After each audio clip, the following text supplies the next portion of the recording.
కృపగల దేవుడు మన ప్రభువైన యేసయ్య పరిశుద్ధ నామములో కూడి వచ్చిన మీ అందరికీ నా హృదయపూర్వకమైన వందనాలు తెలియజేస్తున్నాను.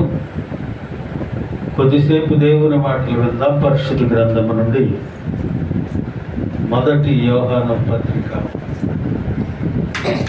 5వ అధ్యాయము 15వ వచనాన్ని చదువుకున్నాను. మొదటి యోహాను పత్రిక 5వ అధ్యాయము 14వ వచనం.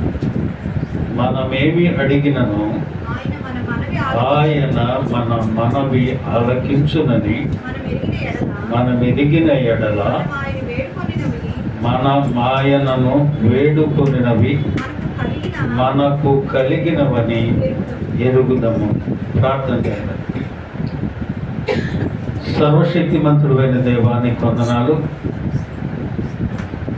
ఆయన ఈ చదవబడిన లేఖన భాగంలోని సత్యాన్ని మాకు తెలియపరచండి. నిలవబడిన నేను అశక్తులను అయోగ్యులను ఈ సిలువ చాటును మరుగుపరుచుకుని నీ మాటలతో మమ్మల్ని బలపరిచి నీ వాక్యానుసారంగా జీవించే కృప మాకు అనుగ్రహించి మహిమ పొందమని మా ప్రభువైన యేసయ్య పరిశుద్ధ నామములో అడిగి వేడుకొనుచు ప్రార్థిస్తున్నాను మా పరమ తండ్రి. ఆమేన్. ప్రియమైన దేవుని బిడ్డలారా, చదవబడిన లేఖన భాగంలో అపోస్తలుడైన యోహాను గారు రాస్తూ మనమేమి అడిగినను ఆయన మన మనవి ఆలకించునని మనము ఎరిగిన ఎడల మనం ఆయనను వేడుకొనినవి మనకు కలిగినవని ఎరుగుదము. ప్రియమైన దేవుని బిడ్డలారా, మనం ఏమి అడిగినా ఆయన మన మనవి ఆలకిస్తాడని మనకు తెలుసు అని అంటున్నాడు. మనం ఆయనను వేడుకున్నాం మనకు కలిగినవని ఎరుగుదము అని అంటూ ఉన్నారు. చూడండి, చాలామందిని ప్రార్థనకు వచ్చిన ప్రతి వ్యక్తిని మనం పలకరించి చూడండి. చాలా సంవత్సరాల నుంచి నేను దేవుని సన్నిధికి వస్తూ ఉన్నానండి, చాలా సంవత్సరాల నుంచి నేను దేవుని సన్నిధిలో ఉంటా ఉన్నాను, చాలా సంవత్సరాల నుంచి ఒక విషయంగా నేను ప్రార్థన చేస్తూ ఉన్నాను, కానీ దేవుడు మన మనవి ఆలకిస్తానంటున్నాడు, కానీ మా మనవి ఎందుకు ఆలకించట్లేదు అని చాలామంది అంటుంటారు. చాలా సంవత్సరాల నుంచి ఒక విషయంగా నువ్వు ప్రార్థించుండొచ్చు, చాలా సంవత్సరాల నుంచి ప్రభు సన్నిధిలో నువ్వు వేడుకుంటానికి రావచ్చు. ప్రతి మనవి ఆలకిస్తాను, అంగీకరిస్తాను, దయచేస్తానని చెప్పిన దేవుడు ఎందుకు ఆ మనవి ఆలకించట్లేదు, ఎందుకు దానికి తగిన ఆన్సర్ అంటే మనం అడిగితే లేదా ఒక విషయాన్ని మనం ఆయన పాదాల దగ్గర పెడితే ఎందుకు ఆ పని జరగట్లేదు? చాలా సంవత్సరాల నుంచి చేస్తా ఉన్నాం. జార్జి మొల్లరు అనే ఒక భక్తుడు, ఆయన 5 స్నేహితులు ఉన్నారంట. ఆయన 5 స్నేహితుల గురించి 5 ఈతో సహవసించి 5 మార్పు చెందడం, దేవుణ్ణి తెలుసుకోవాలి. ఆయన ఏం చేస్తూ ఉన్నాడంటే ఆ 5 స్నేహితుల గురించి ప్రార్థన చేస్తూ ఉన్నాడు. ప్రార్థన చేస్తూ ఉంటే 5 సంవత్సరాలకి ఒక స్నేహితుడు మారాడు. 5 సంవత్సరాలకి ఒక స్నేహితుడే మారాడు, ఇంకా 4 ఉన్నారు. 10 సంవత్సరాలకి దేవుడు తన మనవి ఆలకించి ఉన్న 4లో 2కి మారు మనసు దయచేశాడు. ఎన్ని సంవత్సరాలకి? 10 సంవత్సరాలు అయింది. ఎంతమంది మార్పు చెందారు? 3 చెందారు, ఇంకెందరు ఉన్నారు. 10 సంవత్సరాల నుంచి ఇంకా ప్రార్థన చేస్తూ ఉన్నాడు. 25 సంవత్సరాలకి ఇంకొకటి మారాడు. 25 సంవత్సరాలకి 4 మారారు. అంటే ఎన్ని సంవత్సరాల నుంచి ప్రార్థన చేస్తున్నాడు ఆయన? 25 సంవత్సరాల నుంచి ప్రార్థన చేస్తున్నాడంటే ఈ 5వోడు చివరోడు మార్పు చెందట్లేదు. 52 సంవత్సరాలకు ఆయన చనిపోయాడు. 52 సంవత్సరాల నుంచి ప్రార్థన చేస్తూ ఉన్నాడు. చనిపోయిన తర్వాత ఆయన ఆ భూస్థాపన కార్యక్రమంలోకి 5 స్నేహితులు వచ్చారు. 5 స్నేహితులు అక్కడ ఉంటే ఆ సమాధి దగ్గర దైవజనుడు వాక్యం చెప్తూ, ఈ జార్జ్ ముల్లరు ఈ 5వ వాడి గురించి దాదాపుగా 52 సంవత్సరాల నుంచి ప్రార్థన చేస్తున్నాడండి. 5 సంవత్సరాలకు ఒకడు మారాడు, 10 సంవత్సరాలకి 2 మారాడు, 20 సంవత్సరాలకు ఒకడు మారాడు, కానీ 52 సంవత్సరాల నుంచి ప్రార్థన చేస్తుంటే ఇతను మారలేదు అంటారు. వెంటనే అక్కడ నుంచున్న 5వ స్నేహితుడు అని అనుకున్నాడు, 52 సంవత్సరాల నుంచి నా స్నేహితుడు నా కొరకు ప్రార్థన చేస్తున్నాడు ఆ ప్రభు సన్నిధిలో. ఆ సమాధి దగ్గరే దైవజనుడు చెప్తున్న మాటలు విని మార్పు చెందాడట. హల్లెలూయా. ప్రియమైన దేవుని బిడ్డలారా, మనకేంటంటే రెడీమేడ్ కావాలి. మనం ప్రార్థన చేసిన వెంటనే పని జరిగిపోవాలి. దేవుడు నువ్వు చేసేదాన్ని ఆలకించి అంగీకరిస్తాడు, ప్రతిఫలం దయచేస్తాడు. ఆలస్యం అవ్వచ్చు కానీ ప్రతిఫలం మాత్రం తప్పకుండా ఇస్తాడు. హల్లెలూయా. కనుక ప్రియమైన దేవుని బిడ్డలారా, ఎలాగున మనం ప్రార్థన చేస్తే ప్రభు ఆలకించి దానికి ప్రతిఫలం ఇస్తాడు. కొన్ని విషయాలు మనం నేర్చుకుందాం. చూడండి, మొదటిగా ఆదికాండ గ్రంథము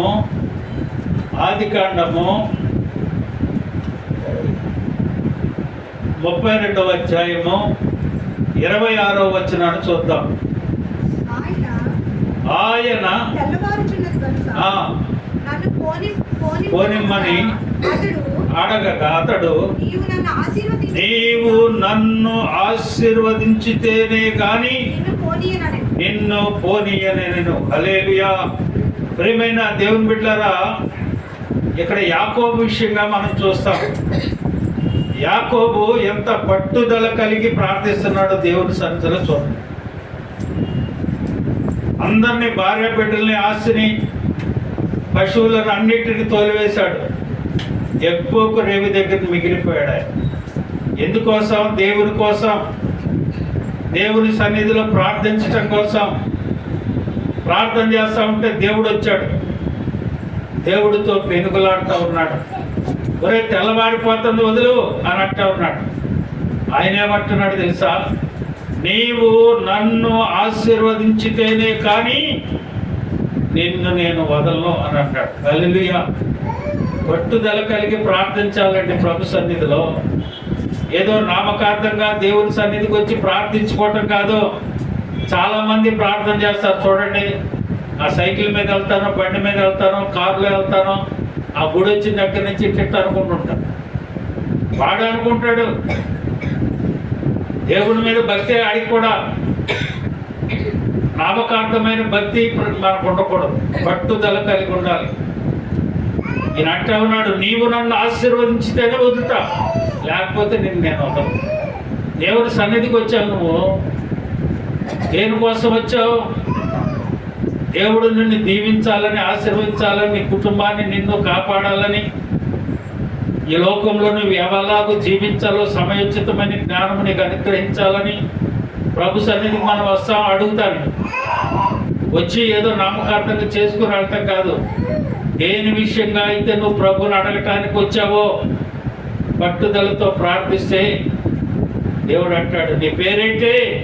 యాకోబయ్య, ఇక నుంచి ఇశ్రాయేల్ అన్నాడు. హల్లెలూయా. అలాగున ప్రార్థించాలి పట్టుదలతో. హోషేయ గ్రంథంలో అంటాడు యాకోబుని గురించే 12:4, అతడు దూతతో పోరాడి జయమందెను, కన్నీరు విడిచి అతనిని బతిమాలుకొనెను, బేతేలులో ఆయన అతనికి ప్రత్యక్షమాయెను, అక్కడ ఆయన మనతో మాట్లాడెను. హల్లెలూయా. పోరాడుతూ ఉన్నాడు పట్టుదలతో, కన్నీరు విడిస్తూ ఉన్నాడు, బతిమాలుకుంటూ ఉన్నాడు. దేవుడు అతను పోరాడే పట్టుదలను చూశాడు, అతను కార్చిన కన్నీరుని చూశాడు, అతడు బతిమాలే విధానాన్ని చూశాడు. అతని పేరు మార్చాడు, అతని తీరు మార్చాడు, అతను ఆశీర్వదించాడు. హల్లెలూయా. ఈ దినం దేవుని సన్నిధికి వచ్చిన నీవు అలాగున ప్రార్థించితే, పట్టుదల కలిగి యాకోబును ఆశీర్వదించిన దేవుడు నిన్ను కూడా ఆశీర్వదిస్తాడు. హల్లెలూయా.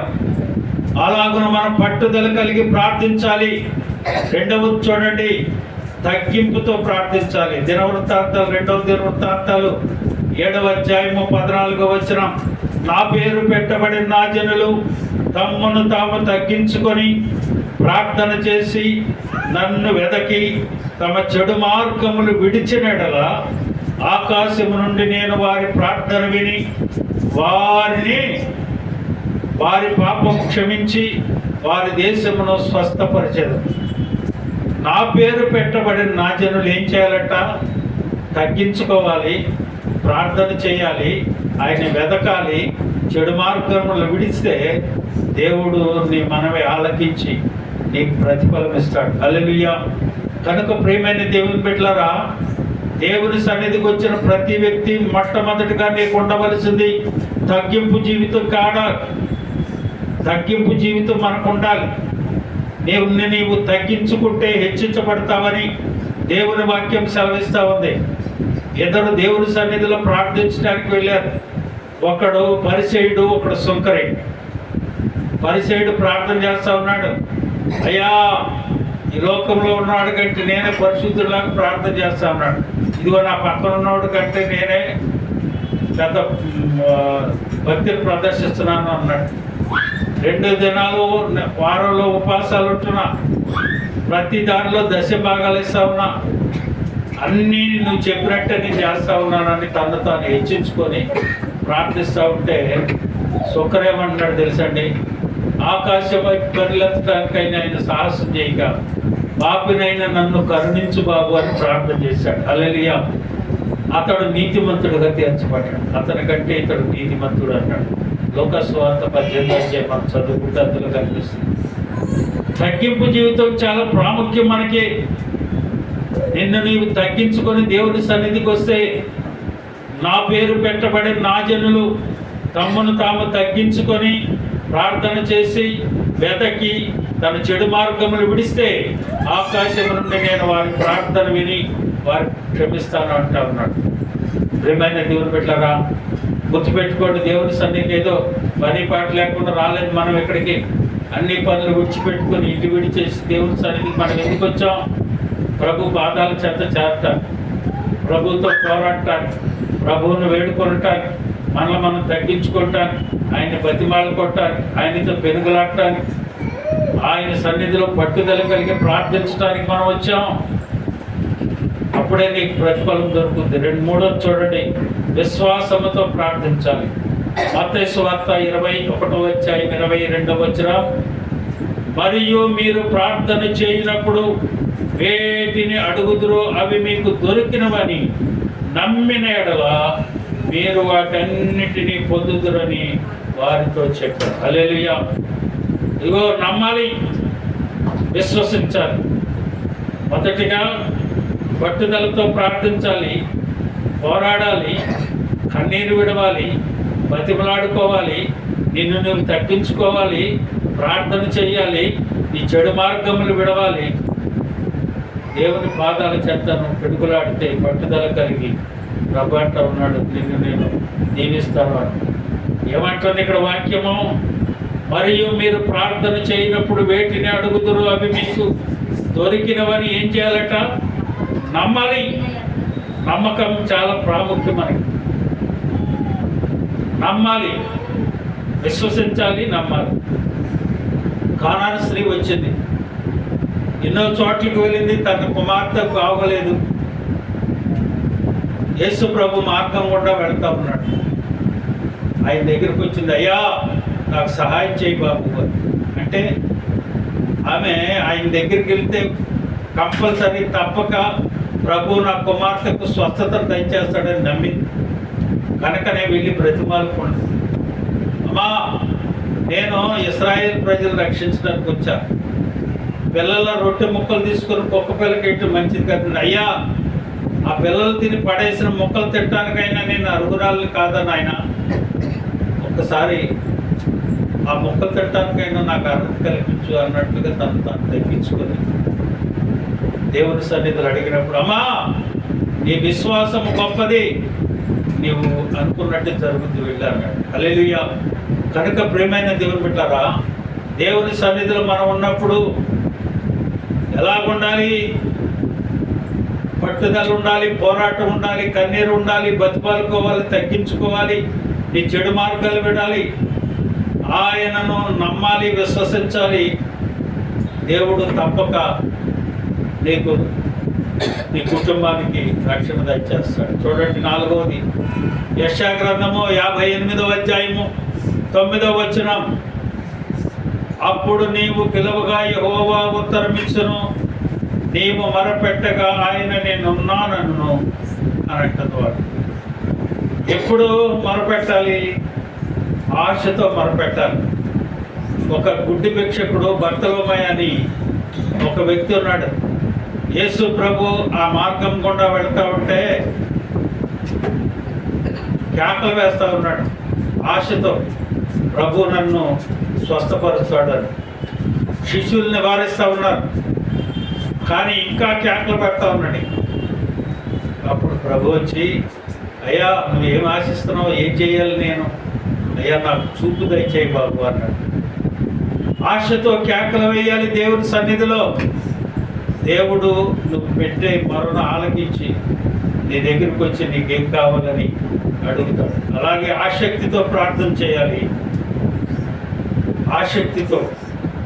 ఏలియా మనమంటి స్వభావం గలవాడే, వర్షం కురిపింపకుండానట్లు అతడు ఆసక్తితో ప్రార్థన చేయగా 3.5 సంవత్సరంలో వర్షము కురవలేదు అని సంఘం ప్రార్థించింది.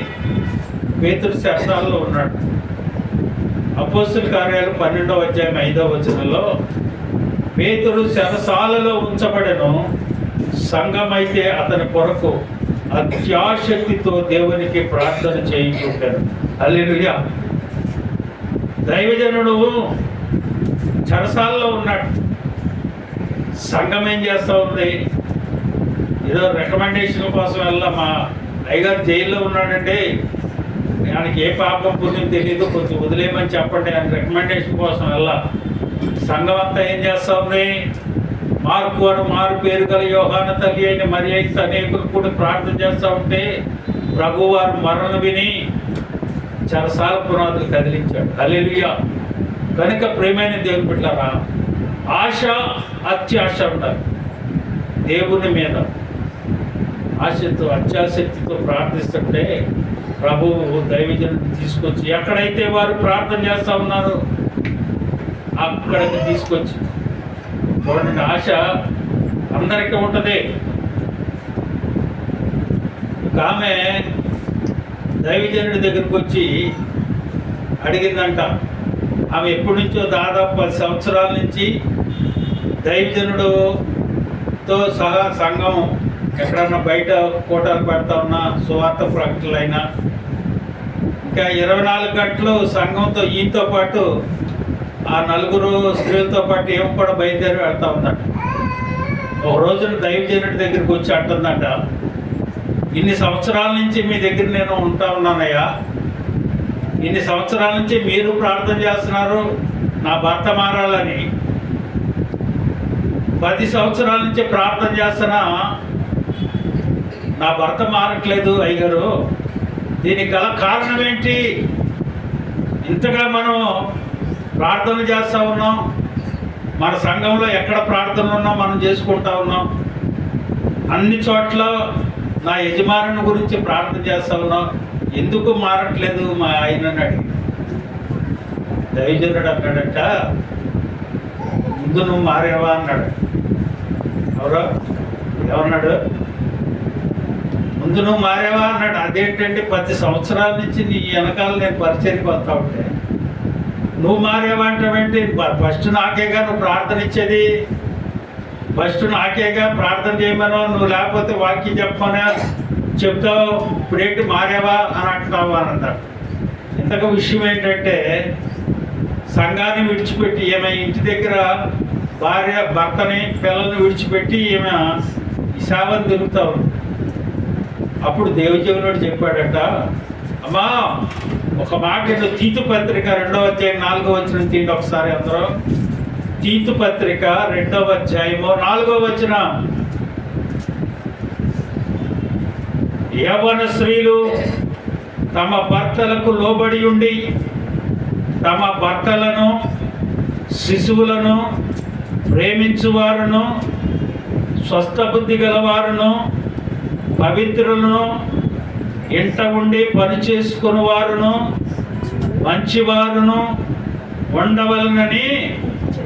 ఏంటంట? ఏం చెప్పాడు? పాస్టర్ వెనకాల తిరగమన్నాడు ఏమంటే ఏమంటుంది వాక్యం? ఎలా ఉండాలట? తమ భర్తలతో లోబడి ఉండాలి, తమ భర్తలను పిల్లలను ప్రేమించేవారుగా ఉండాలి, స్వస్థ బుద్ధి గలవారుగా ఉండాలి, పవిత్రులై ఉండాలి, ఎంట ఉండి పని చేసుకునే వాళ్ళై ఉండాలి, మంచివారుగా ఉండాలి. వాళ్ళు ఏమండి? దేవుని వాక్యం అలా ఉంటే నీవేమో నీ ఇష్టానుసారంగా తిరుగుతా, భర్తని పిల్లల్ని విడిచేసి. ఇంతకు విషయం ఏంటంటే ఈ ఇళ్ళంతా ఈ ప్రార్థన వెనకాల తిరుగుతూ ఉంటే ఇంటికాడ ఆయన అన్నం అంటే ఆమె వచ్చేటట్టు కాకు పెట్టాలి. ఆ సంగతి పాస్టర్ గారికి తెలిసి అంటా ఉన్నాడు. ఈయన ఇలా ఉండమని దేవుని వాక్యం అంటుంటే ప్రార్థనకు రావద్దని, ప్రార్థన చేయొద్దని, దేవుని వాక్యం వినొద్దని, దేవుని వాక్యం బోధించొద్దని వాక్యం చెప్పట్లేదు. అన్నీ ఉండాలి, ముఖ్యంగా కుటుంబం ఉండాలి. నువ్వు ఇంట్లో భర్తనే ప్రేమించలేని పరిస్థితి వస్తే నీ భక్తి వ్యర్థమే, నీ భక్తి వ్యర్థమే. గుర్తుపెట్టుకోండి. మనం ఇంతకాలం నుంచి ప్రార్థన చేస్తున్నా ఎందుకు పని జరగట్లేదంటే ఏదో ఒక లోపం మనలో. ప్రార్థనలకు రాము, ప్రార్థనకి వెళ్ళాం, మన కుటుంబాన్ని గురించి ఇంకొకటి ప్రార్థన చేయాలి. మనం వచ్చి దేవుని సంఘంతో పాటు మనం కూడా ఉండి ప్రార్థన చేస్తే పని జరుగుతుంది. కానీ నీవు ఇంటికాడ కూర్చొని, నువ్వు ఇంటికాడ పడుకొని ఇంకొకటి నీ గురించి, నీ భర్తల గురించి, నీ కుటుంబాన్ని గురించి ఇంకొకటి ప్రార్థన చేయాలా? నువ్వేమో పడుకొని ఉంటావా? అది కాదుగా కావాల్సింది. ప్రేమైన దేవుని బిడ్డలారా, దేవుని వాక్యం అంటా ఉంది, ప్రార్థన చేసుకోండమ్మా. అంతేగాని ప్రార్థన చేయి, ప్రార్థన ఇంట్లో కూడా చూసుకునే పరిస్థితి ఉండాలి. ఆశతో ప్రార్థన చేయి, ప్రభు కార్యం చేస్తాడని దేవుని వాక్యం అంటా ఉంది. సంఘం అంతా కలిసి ప్రార్థన చేస్తే పని జరిగింది. సంఘంతో కూడి ప్రార్థన చేసుకో, తప్పక దేవుడు కార్యం చేస్తాడు. చూడండి తర్వాత ఎలాగ చేయాలంట? యోధా పత్రిక 20వ వచనం చూసినట్లయితే, ప్రియులారా మీరు విశ్వసించు అతి పరిశుద్ధమైన దాని మీద మిమ్మల్ని మీరు కట్టుకొనుచు పరిశుద్ధాత్మలో ప్రార్థన చేయాలట. హల్లెలూయా! పరిశుద్ధ ఆత్మలో ప్రార్థన చేయాలి, పరిశుద్ధాత్మతో ప్రార్థన చేయాలి. మీరు ఎలాగో ప్రార్థన చేయాలో తెలియదు కనుక ఆత్మ తానే మీ పక్షంగా విజ్ఞాపన చేయించున్నాడు. చెప్పశక్యము కానీ మూలుగులతో ప్రార్థన చేస్తాడు. ఆత్మ లేనివాడు నావాడు కాదని దేవుని వాక్యం అంటారు. ఆత్మలో ప్రార్థన చేయాలి, ఆత్మతో ప్రార్థన చేయాలి. దేవుడు తప్పక మనవి ఆలకించి, దేవుడు అప్పుడు అంటాడు కదా, అతడు నాకు మొరపెట్టగా నేను అతనికి ఉత్తరం ఇచ్చేదను, శ్రమలో నేను అతనికి తోడైందేదను, అతను విడిపించి గొప్ప చేసేదను. ఎలాగ చేయాలంటే ప్రార్థన పట్టుదలతో, పోరాడే బతిమతో, కన్నీటితో, బతిమాలు కొనుచు, తగ్గింపుతో, ఆయన వెతకుచు, చెడు మార్గాలను విడిచి, అలాగనే విశ్వాసముతో, నమ్మకముతో నువ్వు ప్రార్థిస్తే దేవుడు తప్పక ఆ కార్యము నెరవేర్చి తీరుతాడని దేవుడు ఈ సాయంకాల సమయం మనతో మాట్లాడుతున్నాను. ప్రియమైన దేవుని బిడ్డలారా, అలాగనే నువ్వు ఆశతో, ఆసక్తితో, సంగమతో కలిసి పరిశుద్ధాత్మలో ప్రార్థన చేసేది. అప్పుడు దేవుడు అంటాడు, అతడు నాకు మొరపెట్టగా నేను అతనికి ఉత్తరం ఇచ్చేదను, శ్రమలో నేను అతనికి తోడై ఉంటాను, అతన్ని విడిపించి నేను గొప్ప చేస్తాను. హల్లెలూయా. అలాగూ ప్రార్థన చేసుకొని ప్రభు సహాయాన్ని పొంది మనము, మన కుటుంబాలు, మన సంఘం దీవించబడుదుగాక.